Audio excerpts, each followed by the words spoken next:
Good morning, friends. This is Carol from TopazMoon Design. I thought I would make a video about the process of making a simple beaded necklace in this style. These are semi-precious stones, jasper, and just metal beads in between. I have a large selection of metal beads here and some lovely rounded stones here. And I have a sterling silver S clasp with some jump rings which are soldered, some little end beads so that the crimp bead does not fall through it, and some necklace wire. And these are the crimp beads. These beads get squashed at each end of the necklace, and that holds everything in place. So I'll show you how it's all done. I am not a videographer, so I apologize.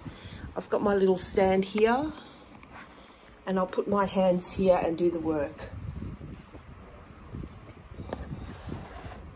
Hopefully you'll be able to see what I'm doing. Okay, first of all, I will unwind a length of necklace wire. Do not use fishing wire.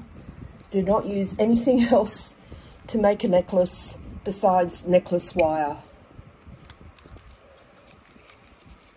Not picture hanging wire, not any other kind of wire. You need this.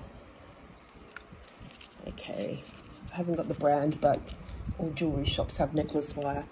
So you need enough to make your necklace as well as fold over the ends like this, and you crimp them, and that's why you have the crimp bead.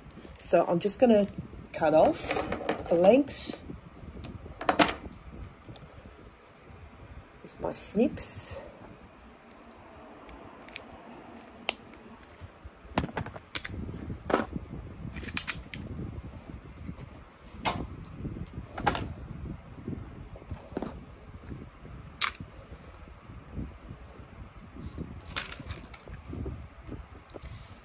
And I thread it through the sterling silver jump ring,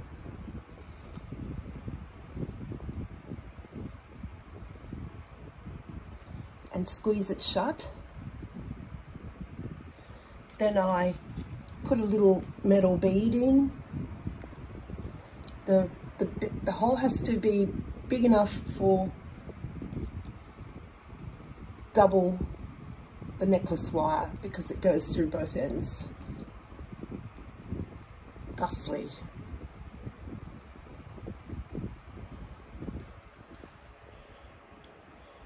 Pull that down tight. Then we get a crimp bead.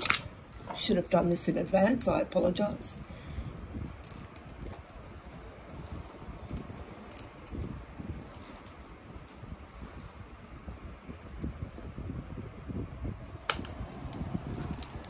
Here's our necklace.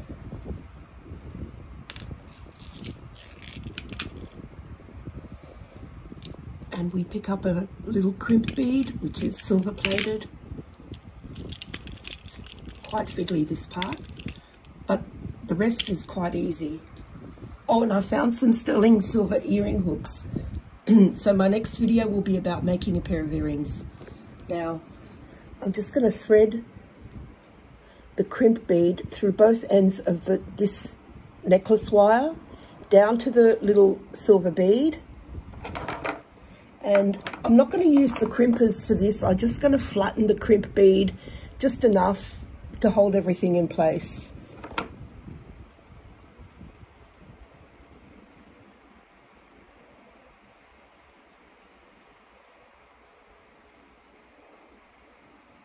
Just a gentle squeeze. And as you can see, it's now holding firm. That bead's not going anywhere. And we can now start threading some of our semi-precious stones that I've selected. And we'll have a little metal bead in between. So I do like the soft pink and brown colors here. So I think we'll just randomly put some rose quartz and other bits and pieces in from this box on this necklace and see how it works. Now, as we've left a piece hanging from the edge,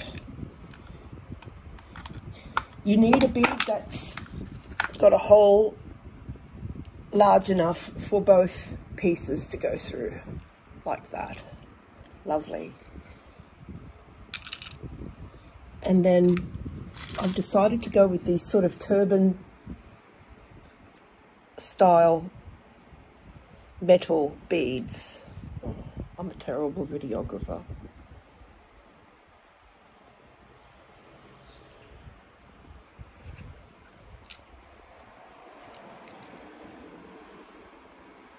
Can't be good at everything now, can you?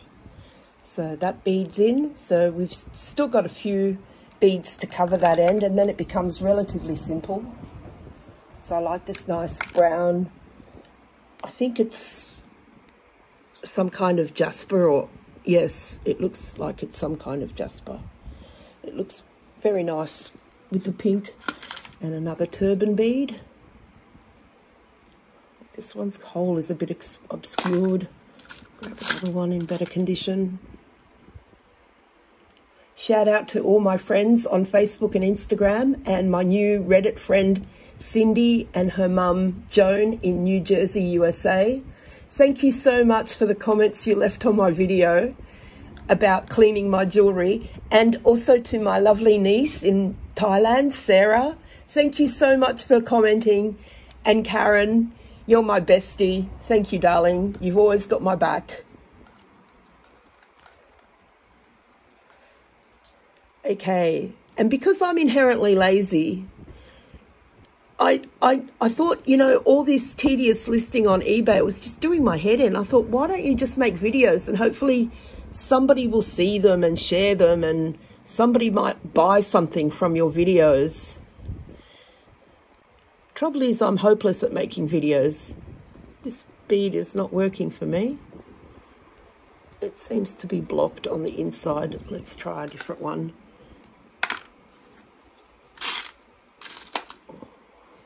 Hopefully we'll have a bit more success. And then once we get up to this part here, where the double up necklace wire ends, it'll be much easier. It'll go much faster.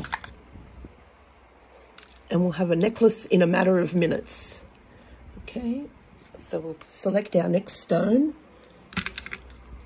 Oh, I do like that nice little piece of carnelian. Let's go through there. And a turban bead. I can lay that down here now. It's going to go much easier. So turban and stone. This one's got a big dimple in the middle. I'm going to reject that one.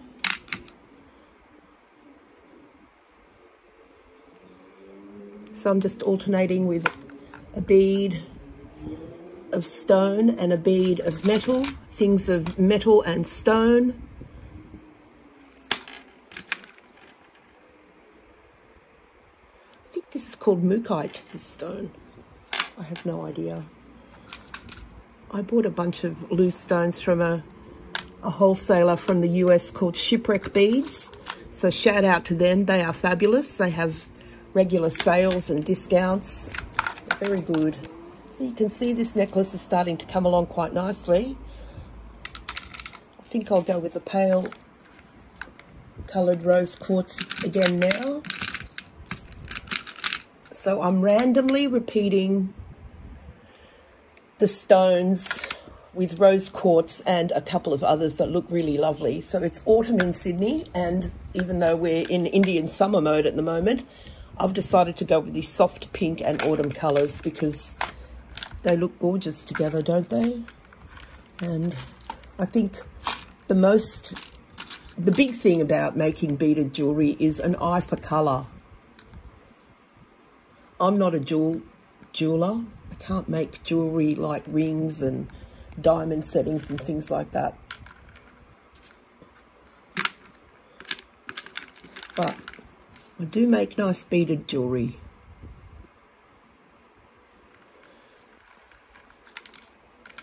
Another shout out to my friend Michelle. Remember that beaded workshop we went to? That's what started it all. It was because of you, my friend. Many years ago that was. This is a pretty stone. So I'm working with the camera between my arms. It's so funny. You should see my setup.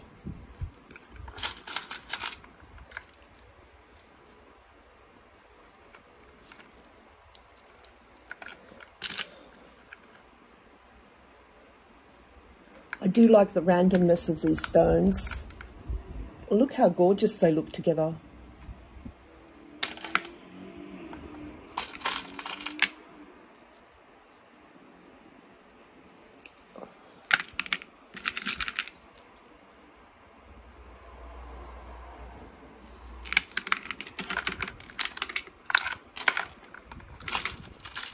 Hopefully this won't be another marathon length video like my previous one. So I'm trying to step it up a bit, but I don't want to muck up the part of the necklace that I've already made by having that little tail come loose. So I'm trying to keep it upright. And in camera shot, I'm a terrible videographer. I think I mentioned that before. And I keep bumping it, I'm sorry. I've got my phone set up on this funky little stand here.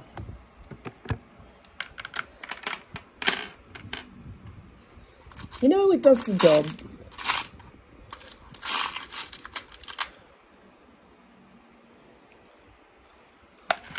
Up to, so we'll probably get a nice brownish coloured one. Yellowish brown. Oh no, I already had one. Okay, my bad. This one looks interesting.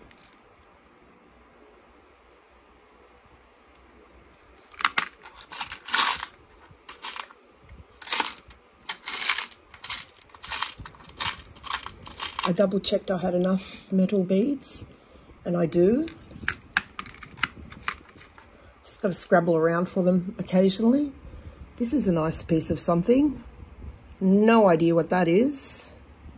Some kind of picture jasper, I imagine.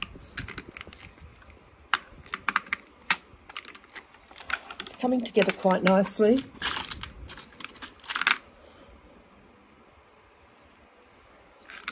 Petal.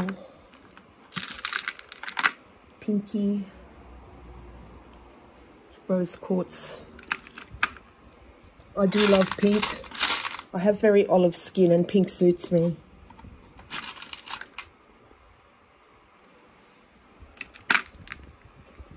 Another orange coloured now. How long are we getting? We're more than halfway through.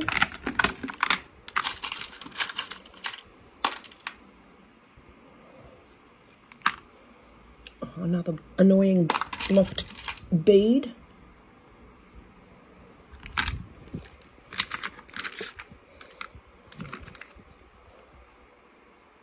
I think we'll keep that for another.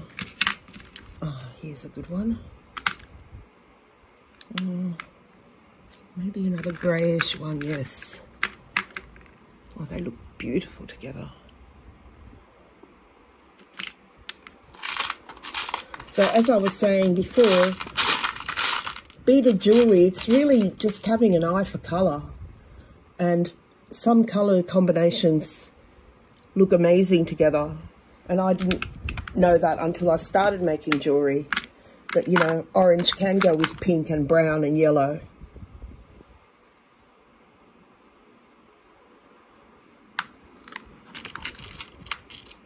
Another good combination, colour combination, is navy, lavender and white. Gold and anything looks good together. I am partial to gold. Sorry, my fingers out of the frame then, I apologise. So we're slowly getting there, so I'll try and speed up a little and try and remember to put a metal bead in between each stone bead. That would be good. And to keep my fingers and hands in camera shot, that would also be good.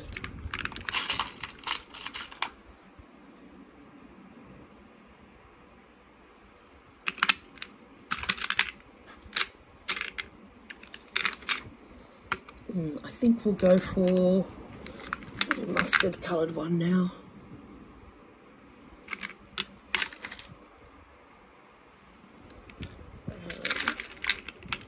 A nice soft pink.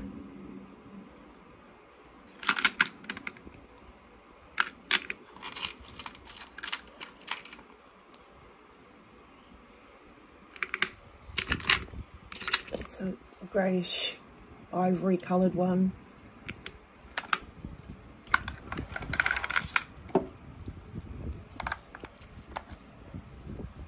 It's actually looking quite lovely, even if I say so myself. Oh, hands in front of the camera, Carol. Otherwise they can't see you working.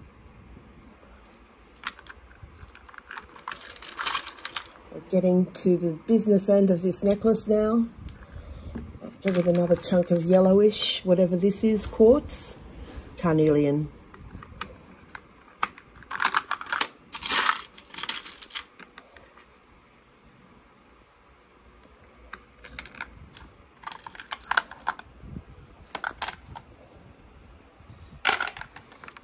I think we'll finish it off in a couple more beads time. So we'll go with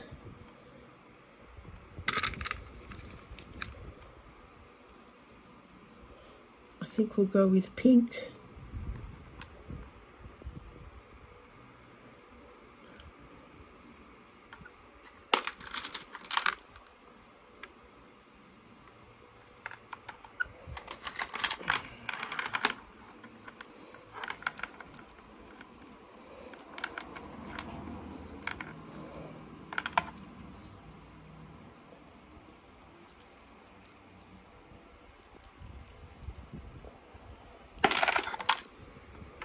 I think this necklace is just about long enough.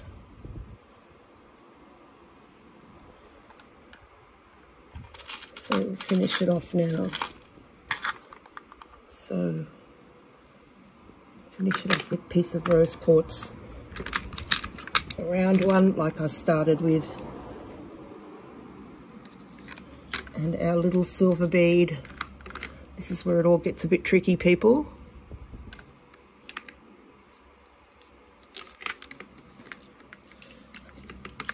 And our crimp bead.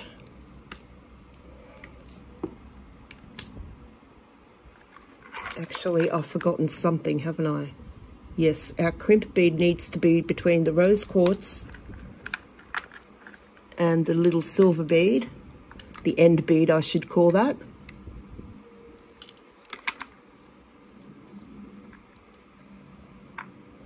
Crimp bead. End bead. Then we put it through the jump ring at the other end of the necklace.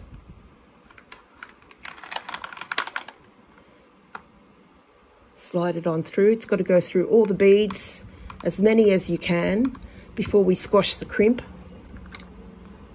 to hold it all in place. See, the tails come out here. I would prefer it to go through a couple more. See how far we can get it through.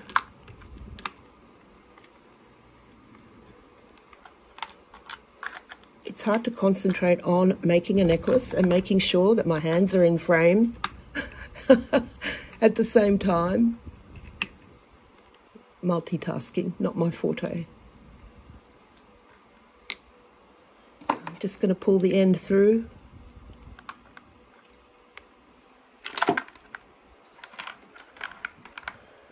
Nice and tight, but not too tight. You want to leave a little bit of leeway. Your beads need to, you know, have a little bit of movement to them. And I'm not going to use the crimpers. I'm just going to squash it flat. And I think that's fine. And I'm not going to bother feeding that through any more beads. It's got a kink in it now. So I'm just going to snip it out. And there we have it. There's our necklace, and yes, I've gone over 20 minutes.